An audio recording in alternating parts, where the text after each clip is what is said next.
Bonjour à tous les amis, j'espère que vous allez tous très bien, très content de vous faire cette vidéo. Nouvelle vidéo pronostic. Manchester United face à Chelsea, synonyme peut-être de qualification en Ligue des Champions pour Manchester United en cas de victoire ou match nul.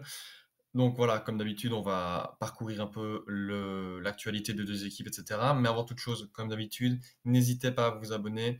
Sur les dernières vidéos, 96% des personnes qui regardaient les vidéos n'étaient pas abonnées, donc franchement, n'hésitez pas, ça me ferait super plaisir. Il me reste plus que 16 abonnés et on atteint les 300. Donc voilà, n'hésitez pas, c'est gratuit et ça aide à faire grandir la chaîne, pardon. Et donc, au niveau de la vidéo, comme je l'ai dit, Manchester United face à Chelsea dans la 37e journée de championnat. Voilà, on sait déjà que le premier, c'est Manchester City, mais ça, voilà, on joue pour autre chose du côté de Manchester. Et bah voilà, premier match entre les deux clubs en Première Ligue, et d'ailleurs le seul cette saison. C'est fini sur une égalité, 1-1 au Stamford Bridge. Les 2 buts sont intervenus très, très tard dans le match. C'est d'abord Jorginho qui a ouvert le score sur penalty à la 87e et puis Casemiro, sur un coup franc à la 94e qui vient mettre une tête super bien placée, décroisée, hors de portée de Kepa qui vient égaliser en toute fin de match et ça c'était un point très important pour Manchester, en sachant qu'ils avaient quand même pas mal dominé le match. Voilà, comme vous pouvez le voir, 13 tirs, 6 cadrés et seulement 6 tirs, 2 cadrés pour Chelsea qui accueillait ce match. Voilà, on voyait bien que Manchester était au-dessus, mais n'arrivait pas à franchir le cap et marquer un goal avant Chelsea et il a fallu attendre très tard avant que les goals tombent. Mais donc voilà, c'est pas non plus synonyme du match qu'on va avoir, jeudi. Mais voilà, c'est plus pour, comme d'habitude, un petit avantage, psychologique, même si là, il n'y en aura pas parce que, bah, ça s'est fini sur un match nul, même si Manchester avait évidemment montré un meilleur visage à l'extérieur. Maintenant, on va d'abord parler de Manchester comme d'habitude parce que c'est eux qui reçoivent le match à Old Trafford et bah, ils sont plutôt, sur une bonne dynamique. Ils sont se remis sur une bonne dynamique parce que, bah, voilà, le dernier match, victoire 0-1 face à Bournemouth et encore une fois, but, de Casemiro sur une d'ailleurs très belle retournée de sa part. Franchement, un but, plein, d'élégance dans le chef de Casemiro, donc franchement, un très beau but de sa part et d'ailleurs, c'est le but qui a permis à notre victoire face à Bournemouth et donc se conforter à la 4e place, voire la 3e place, si on gagne face à Chelsea, pour la Ligue des Champions, tout simplement. Un match encore une fois, dominé par, les hommes de Ten Hag, même si Bournemouth a eu quand même quelques occasions de marquer un but, quand même 4 tirs cadrés, donc il a fallu, quand même, 4, arrêts de Gea. Donc franchement voilà, attention quand même, de pas non plus trop être, à l'aise une fois qu'on a marqué le 1er but. Il faut assurer et faire le break. Manchester n'a pas su le faire, mais heureusement pour eux, ils n'ont pas, encaissé le goal, donc voilà, victoire, match voilà, c'est pas le plus grand match de leur saison, mais ils font le boulot et ça, c'est beau et c'est ça qu'on leur demande. Donc voilà, rien d'autre à dire de plus.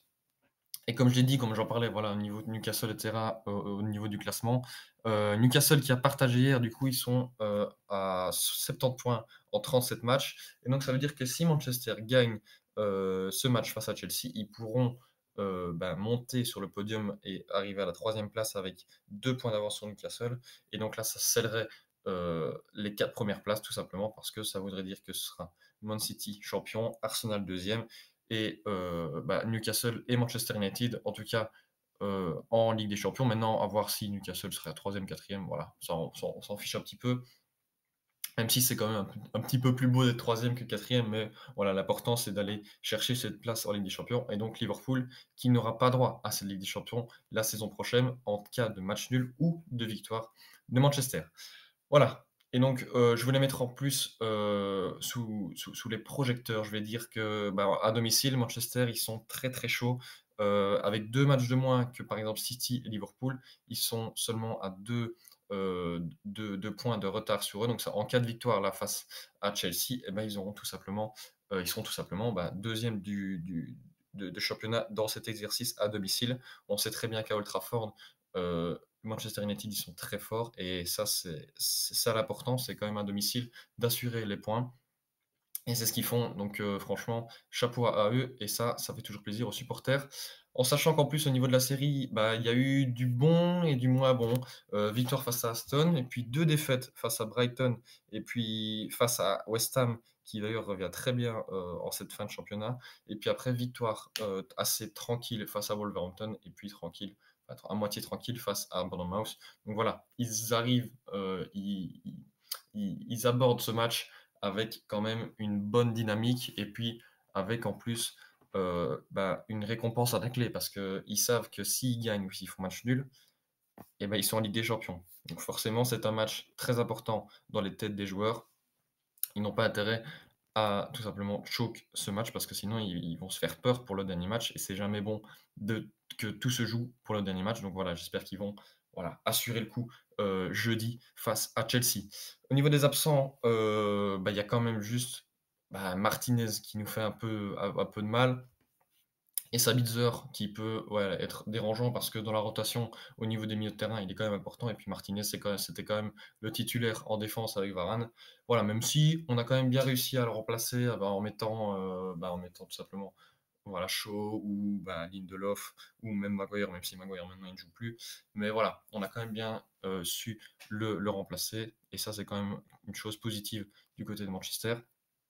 Et donc au niveau de la compo, je vais mettre, le 4-2-3-1 classique de Ten Hag avec en la défense à 4, Bissaka, Lindelof, Shaw, Dalot. Il pourrait très bien y avoir Varane à la place de Lindelof ou de Shaw. Voilà, ça va dépendre un peu des entraînements et cetera. Après la double paire de 6, Casemiro, Eriksen. Il peut même aussi mettre Fred. Voilà, ça marche très bien aussi ce duo brésilien. Et puis la ligne offensive, Anthony, Bruno Fernandes en tant que numéro 10 et puis Sancho, sur le côté gauche. Et puis en neuf, Anthony Martial, il va peut-être mettre Rashford. Je sais bien qu'il n'a pas joué le match passé, donc peut-être que cette fois-ci, il va jouer face à Chelsea. Voilà, à voir. Ce ne sont que des suppositions, bien entendu. Mais voilà, compo qui reste quand même, très belle avec beaucoup de potentiel et de talent. Donc voilà, pas grand-chose à dire de plus. Voilà, on va passer maintenant à Chelsea. Chelsea qui a encore une fois, perdu. Ils n'ont pas su garder cette série de 2 matchs sans défaite avec peut-être une 3 à la clé, mais voilà, pas de 3 match sans défaite parce qu'ils ont affronté tout simplement les champions d'Angleterre, Manchester City qui a su gagner, sur sa pelouse tout simplement 1-0, et donc qui a bien fêté son titre d'ailleurs par la suite. Tout simplement, voilà, parce que même si, le sort de la Premier League était déjà scellé avant avant ce match, tout simplement parce que Arsenal avait perdu, face à Nottingham. Mais voilà, c'est toujours mieux d'arriver sur le terrain et de gagner pour fêter, ce trophée. Voilà, félicitations à eux. Très belle saison de leur part. Mais en plus, ils n'ont pas fini sur cette saison parce qu'ils peuvent encore aller chercher la, la FA Cup et la Champions League face à l'Inter et la FA Cup face à Manchester United justement. Bien sûr, on aura une vidéo, preview et pronostic de ce match parce que ce sera un très beau match en perspective. Et donc pour revenir à ce match, Manchester City-Chelsea, vous pouvez le voir peut-être au stade que Chelsea a été plus dangereux que Manchester City. Mais quand on voit le match, parce que j'ai regardé le match, on voit bien qu'il y a pas photo. Sur la première mi-temps, c'est complètement City qui est, ils sont au-dessus et pourtant il y avait du Haaland sur le banc, il y avait du De Bruyne, il y avait du Ruben Dias, il y avait du Mahrez, il y avait du Grealish et tout ça sur le banc. Guardiola, il avait fait tourner donc voilà. Mais on voit quand même que malgré le fait que ce soit les réservistes qui rentrent, qui prennent la place des titulaires, et ben, ils sont tout simplement encore plus forts qu'une équipe de Chelsea qui met tous ses titulaires. Bon, même si évidemment ils n'ont plus rien à jouer, donc il y a peut-être, cette motivation en moins. Mais voilà, ça reste quand même une très belle équipe de Manchester City, même si tous les titulaires n'étaient pas là et surtout en première mi-temps où ils ont complètement, été beaucoup plus forts. En deuxième mi-temps, c'était un peu plus équilibré, mais il n'y a pas non plus eu énorme danger. Il y a peut-être juste eu une frappe, une tête sur le poteau de Gallagher en première mi-temps. Malgré ça, il n'y a pas eu grand danger dans la défense de City. Donc voilà, je vais dire victoire méritée, hein, il n'y a pas grand-chose à dire. Donc voilà, côté Chelsea, ils sont 12e du championnat, très mauvaise saison de leur part. Je n'ai cessé de le rappeler avec des vidéos, par exemple contre Arsenal et cetera, même contre Manchester City juste avant. Mais donc voilà, ils continuent leur mauvaise série, 43 points avec seulement un match de retard. Ils sont plus proches, de la 13e place que de la 10e place. Donc ça, c'est quand même assez grave pour eux. Ça aurait été beau quand même, enfin ça aurait été beau, entre guillemets, ça aurait peut-être un peu sauvé les meubles de finir dans le top 10 et là je pense pas qu'ils non, ils n'y arriveront pas, ils sont trop loin. Donc voilà, vraiment saison à oublier du côté de Chelsea. Il va falloir, se remobiliser pour la saison prochaine et refaire quelque chose avec cette équipe parce qu'il y a trop de monde pour faire un 11 titulaire. sans que ça se tire dans les pattes et cetera. La concurrence, elle est trop forte, en fait. Il y a trop de nouveaux joueurs qui ne sont pas encore adaptés. J'espère qu'ils le seront la saison prochaine pour voir un nouveau Chelsea, une nouvelle ère et ça, je pense, ça peut être pas mal. Si tout le monde arrive à son meilleur niveau et arrive à s'adapter à cette première ligue, ça peut être vraiment pas mal. Mais donc, pour faire la comparaison avec, Manchester United à domicile, là, j'ai mis donc Chelsea à l'extérieur dans l'exercice 2022-2023 et ben, ils sont 11e. Ils sont un peu mieux que leur classement, de base, mais voilà, c'est pas non plus le grand Chelsea, hein, on voit bien 19 points pris en 18 matchs, c'est clairement pas bon. Ça veut dire, même pas, ça veut dire 1 point, virgule 2, ouais, 1,2 points par match à l'extérieur. Voilà, c'est pas non plus très avantageux pour aborder ce match face à Manchester United, en sachant qu'eux, ils sont dans le top 3 voire top 4 à domicile. Donc ça va être très compliqué d'aller chercher, 1 point ou même les 3 points pour Chelsea. En plus, au niveau de la série, comme je l'ai dit, ils n'ont pas su faire, 3 matchs sans défaite. Il y a eu la défaite donc d'abord face à Brentford, puis à Arsenal et puis après, des victoires par contre face, à Bournemouth justement et puis Nottingham, ils ont fait 2-2 et puis là, comme on l'a dit juste avant, défaite face à Manchester City. Est-ce qu'ils vont revenir et refaire, une bonne série une bonne série, une bonne fin de championnat en ne perdant pas les 2 derniers matchs? Ça reste à voir, même s'ils jouent contre Manchester United et puis après le dernier match, je sais plus, mais il me semble que c'est pas de tout repos non plus. Et puis au niveau des absents, par contre là, par rapport à Manchester, il y a quand même énormément d'absents et énormément de titulaires justement, comme Koulibaly, Reece James, Mason Mount, Cucurella, Kanté, Chilwell. Donc voilà, l'infirmerie est chargée du côté de Chelsea et forcément, ça empathie sur le groupe et sur la compo qui manque cruellement, de qualité et d'automatisme avec tous ces blessés mais ça reste quand même une compo heu, assez correcte, hein, pour la première ligue, même si voilà, on voit bien qu'avec cette compo, tu peux pas aller viser plus haut que le top 10.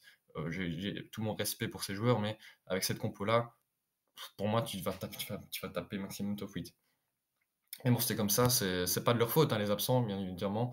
Et donc bon, au niveau de la compo, Mendy dans les buts ou Kepa, voilà, c'est peu importe. Défense à 4, Chalobah, Thiago Silva en capitaine, Badiashile et le petit jeune Hall de 18 ans. Le milieu, Fernandez, Kovacic, Gallagher, et puis l'attaque, Madueke, Havertz ou Félix et Sterling ailier gauche, voilà. Au niveau des cotes, Manchester part clairement favori. En même temps, c'est normal au vu du contexte. Cote à 1,62 pour Manchester, le nul à 4,33 et Chelsea qui s'impose dans ce match, cote à 5. C'est quand même une cote assez raisonnable, franchement, comparé quand on a vu le match face à City à domicile, c'était cote à 11. Là, ils sont cote à 5. Donc voilà, c'est quand même une belle cote, même si moi, je vais jamais miser dessus. Moi, je miserais plutôt sur une victoire de Manchester. Voilà. 2-0, j'ai mis un petit 2-0. Au niveau des buteurs, je les ai pas mis, mais parce qu'en fait, on ne sait pas qui sera titulaire, spécialement. Mais si je devais parier sur des buteurs, je mettrais peut-être, peut-être Sancho, parce qu'il a quand même bien joué face à Bournemouth et peut-être, ouais, allez, un petit Martial, je le sens bien ou peut-être un petit à Fernandez, voilà. Mais je pense pas que Chelsea va marquer dans ce match. Ça se voit qu'il manque un peu cette réussite, vous voyez? Et ça reflète vraiment leur saison mauvaise. Ils ont pas cette chance, voilà, qu'un champion pourrait avoir quand ils font une bonne saison, ils ont de temps en temps cette petite chance, les poteaux rentrants et cetera, là, Chelsea l'ont pas. Donc je vois pas comment ils peuvent inquiéter cette défense de Manchester, en sachant que Manchester en domicile, on a cessé de le rappeler, mais ils sont très bons. Donc moi, je vois une petite victoire, 1 ou 2-0, pas une grosse victoire, mais j'espère quand même un beau match et voilà, 2-0 pour Manchester. Ce sera tout au niveau de mon pronostic et c'est comme ça les amis que ça clôture cette vidéo. J'espère que vous l'aurez appréciée. N'hésitez pas vous à me dire dans les commentaires le pronostic, de ce match. Voilà, 1-0, 2-1, nanana, n'hésitez pas, ça me ferait super plaisir et pendant que vous y serez, n'hésitez pas à liker et à vous abonner. Donc comme je l'ai dit, on a 284 donc il reste plus que 16 abonnés pour les 300. N'hésitez pas, ça me ferait super plaisir. Je vous dis à très bientôt pour une nouvelle vidéo. C'était Bencher. Ciao, ciao les gars.